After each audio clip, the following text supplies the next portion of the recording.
Pakistan should be able to win both the test matches at Multan. तकरीबन rehabilitate करते हैं और वापस प्रोफेशनल क्रिकेट में आते हुए कम से कम 3 माह लग जाते हैं। बिल्कुल हरी अप नहीं करना चाहिए ना पाकिस्तान क्रिकेट बोर्ड को और ना साइम को। हाइब्रिड मॉडल की डिमांड की थी not to come to Pakistan, तो शायद रोहित शर्मा को भी रोक लिया जाए। बात करेंगे कुछ खेल के मैदान से, तो जनाब पाकिस्तान सुपर लीग ने एक दहाई का सफर मुकम्मल कर लिया है और गुज़श्ता रोज 10वें एडिशन की तकरीब लाहौर के हुजूरी बाग में हुई, जहां फ्रेंचाइज मालिकान और टीम मैनेजमेंट ने ड्राफ्ट के जरिए अपनी अपनी टीम तश्कील दी है और दुनिया क्रिकेट के बड़े नाम David Warner, Kane Williamson, Daryl Mitchell, Adam Milne PSL का हिस्सा बन गए हैं और 6 टीमों ने खिलाड़ियों का इंतखाब कर लिया है। ऑस्ट्रेलवी प्लेयर डेविड वार्नर PSL के महंगे तरीन क्रिकेटर बन गए हैं। उन्हें कराची किंग्स की जानिब से मुंतखब किया गया और उन्हें PSL खेलने के लिए $3 लाख मिलेंगे। दूसरी जानिब पाकिस्तान ने ICC चैंपियंस ट्रॉफी के इब्तदाई स्पॉट के लिए 20 नाम भिजवा दिए हैं। जारे मिजाज बैटर फ़खर जमान और इमामुल हक की वापसी की इतलात हैं, जबकि साउथ अफ्रीका के दौरे के दौरान जख्मी होने वाले साइम अयूब को भी इब्तदाई स्पॉट में शामिल किया गया है। क्रिकेट से मुतालिक तीसरी खबर यह है कि पाकिस्तान और ऑस्ट्रेलिया के दरमियान पहला टेस्ट 17 जनवरी से मुल्तान में शुरू होने जा रहा है। पाकिस्तान ने पहले टेस्ट के लिए 15 रुकनी स्क्वाड का ऐलान कर दिया है, ताहम हैरत अंगेज तौर पर स्क्वाड में 7 तब्दीलियां की गई हैं। तो नाजरीन, इसी तमाम सूरत हाल पर बात करने के लिए इस वक्त हमारे साथ 2 सीनियर स्पोर्ट्स तज्जियाकार मौजूद हैं, याया हुसैनी साहब और डॉक्टर नुमान नियाज साहब। नुमान नियाज साहब, आप ये बताइएगा कि वेस्ट इंडीज के खिलाफ कौमी स्क्वाड आपको कितना बैलेंस नजर आ रहा है? देखें जी, एक तो चीज़ है जिसमें याया ने बहुत ही अच्छा एक्सप्लेन कर दिया आपको कि ये कंडीशंस को देखते हुए कुछ तब्दीलियां हैं, और जिसमें मोहम्मद अब्बास लोग कह रहे हैं कि 10 आउट किए उन्होंने साउथ अफ्रीका में 2 टेस्ट मैचेस में, लेकिन शायद यहाँ पे उनका वैसे ही नहीं बनता था। So if he is not included तो ये कोई अचंभे की बात नहीं है। और सिर्फ एक आमिर जो हैं हमारे ऑलराउंडर जो हैं, अनफॉर्चुनेटली वो ऐसे लग रहा है कि he has not been fit, क्योंकि उनको दोनों टेस्ट मैचेस खिलाए गए। Basically is a batting allrounder, लेकिन वो बॉलिंग बिल्कुल नहीं कर पाए थे। सो ये एक आपको थोड़ा सा नज़र आता है। नसीम शाह अगेन दूसरा टेस्ट मैच नहीं खेले थे, तो मुझे तो फिर उनका फिटनेस का कंसर्न लगता है, otherwise he would have been in this team. तो ओवरऑल अगर आप देखें तो काफ़ी बैलेंस टीम है। Saim Ayub obviously unfortunately injured हो गए, अवेलेबल नहीं है, और इमामुल हक ने बहुत सारे रन्स कर दिए हुए थे जो है फर्स्ट क्लास में अभी रिसेंटली कंक्लूडेड, तो उनका आना भी अगेन मेरिट पे है। शाहिद अब्दुल्ला शफीक को जो हमने वाइट बॉल की फॉर्म पे और इवन टेस्ट मैचेस में फॉर द लास्ट 5 और 6 टेस्ट मैचेस वो 100 किया था उन्होंने मुल्तान में इंग्लैंड के अगेंस्ट, तो वो परफॉर्म नहीं कर पाए थे। शायद क्योंकि वो यंग हैं और बहुत एक्सेप्शनल स्टार्ट था उनको अगर रिटेन कर लिया जाता तो कोई मुज़म्मिका नहीं था, लेकिन उनका ड्रॉप करना भी अगेन कोई सरप्राइजिंग नहीं है।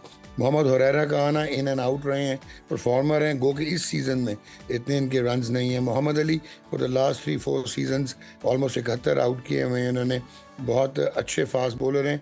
अगेन मेरा ये कंसर्न है, शायद यही माने कि मोहम्मद अली जैसे बॉलर को साउथ अफ्रीका ले जाना चाहिए था। यहाँ पे इतनी कंड्यूसिव कंडीशंस नहीं होती और हम इनको फिर टेस्ट एंड ट्रायल्स में डाल देते हैं। रोहेल नज़ीर अगेन, हसीबुल्ला इंजर्ड हो गए थे, उनकी स्प्लिट फिंगर थी। रोहेल शायद हसीब से पहले डिजर्व करते थे टेस्ट मैचेस में second wicket keeper. So overall I think कि पाकिस्तान की एक अच्छी तगड़ी टीम है, और वेस्ट इंडीज़ की एबिलिटी को देखते हुए और उनकी वल्नरेबिलिटी अगेंस्ट स्पिनर्स, अब हमारे पास साजिद खान भी हैं, नुमान अली भी हैं और इब्रार भी हैं, तो Pakistan should be able to win both the test matches at Multan. Pakistan ने चैंपियंस ट्रॉफी की अगर हम बात करें तो इब्तदाई 20 रुकनी स्क्वाड ICC को भिजवा दिया है, जिसमें फ़खर जमान और इमामुल हक की वापसी हुई है, जिनका हम पहले भी जिक्र कर रहे थे। इंजर्ड साइम अयूब को भी स्क्वाड का हिस्सा बनाया गया है। आपको क्या लगता है चैंपियंस ट्रॉफी के लिए कौमी प्लेइंग 11 कितनी स्ट्रॉन्ग है? देखें, कंडीशंस को देखते हुए कि हम अपने बैकयार्ड पे खेलेंगे और हमने एक या मैक्सिमम 2 मैचेस जो है वो दुबई में खेलने होंगे। प्रॉबेबली जो ये 20 नाम हैं कंफर्म नहीं है, लेकिन जो भेजे गए हैं वो ठीक ठाक तगड़े नाम हैं। आपकी बॉलिंग काफ़ी तगड़ी लगती है, आपकी बैटिंग। मुझे सिर्फ एक जो है वो खदशा है, और वो ये है कि साइम अयूब की जो एंकल इंजरी है वो अगर माइल्ड से माइल्ड भी है और अगर लिगामेंट है तो आपको तकरीबन रिहेबिलिटेट करते और वापस प्रोफेशनल क्रिकेट में आते हुए कम से कम 3 माह लग जाते हैं। और अगर वो कहीं फ्रैक्चर है और अगर ऑपरेट नहीं भी होना तो वो 6 से 9 माह लग सकते हैं। एंकल एक ऐसा जो आपका टखना है जी। वो इतना वल्नरेबल होता है कि उसके लिगामेंट इंजरी अगर क्रॉनिक हो जाए तो आपके करियर पे इम्पैक्ट कर तो सकती नुमान है। साहब, और अब साइम आउटस्टैंडिंग जिस हद तक ये इंजरी है, आपको लगता है कि इसमें रिस्क लेना चाहिए? और डेफिनेटली जी, नॉट ओनली रेस्ट, उनके तो प्रॉपर रिहैबिलिटेशन होनी चाहिए। और रिहैबिलिटेशन के बाद जब वो फिटनेस में वापस आए, it will take again weight bearing और सारा कुछ, it will take again 4 to 6 weeks. तो बिल्कुल हरी अप नहीं करना चाहिए ना पाकिस्तान क्रिकेट बोर्ड को और ना सही। साइम को। हमने पहले भी बहुत सारे फास्ट बॉलर्स अपने ज़ाया कर दिए बिकॉज ऑफ अनफॉर्चुनेटली अनप्रोफेशनल वे जिस तरह मेडिकली उनको हैंडल किया गया। शहनशाह अफरीदी ने भुगता, एहसानुल्लाह ने भुगता, Exactly. नसीम शाह भुगत रहे हैं। आमिर जमाल का बैक फ्रैक्चर हुआ था काउंटी में, नॉट फ्रैक्चर बट उनका बैक इंजरी हुई थी और वो अभी तक बॉलिंग उसका नहीं कर पाए। हमने साउथ अफ्रीका में देखा, उन्होंने एक टेस्ट में टोटल 8 ओवर किए थे।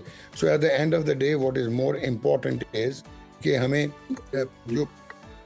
हमें जो है वो साइम को प्रिजर्व करना चाहिए और कोई ज़रूरत नहीं थी कि उनका नाम भेजा जाए, उनको प्रेशर में डाला जाए। Fakhar Zaman is good enough कि वो आके ओपन करें, चाहे वो बाबर आजम के साथ ओपन करें। आपकी मिडिल ऑर्डर में अब आपको नज़र आता है कि कमरान गुलाम है, सो अगेन फैंटास्टिक।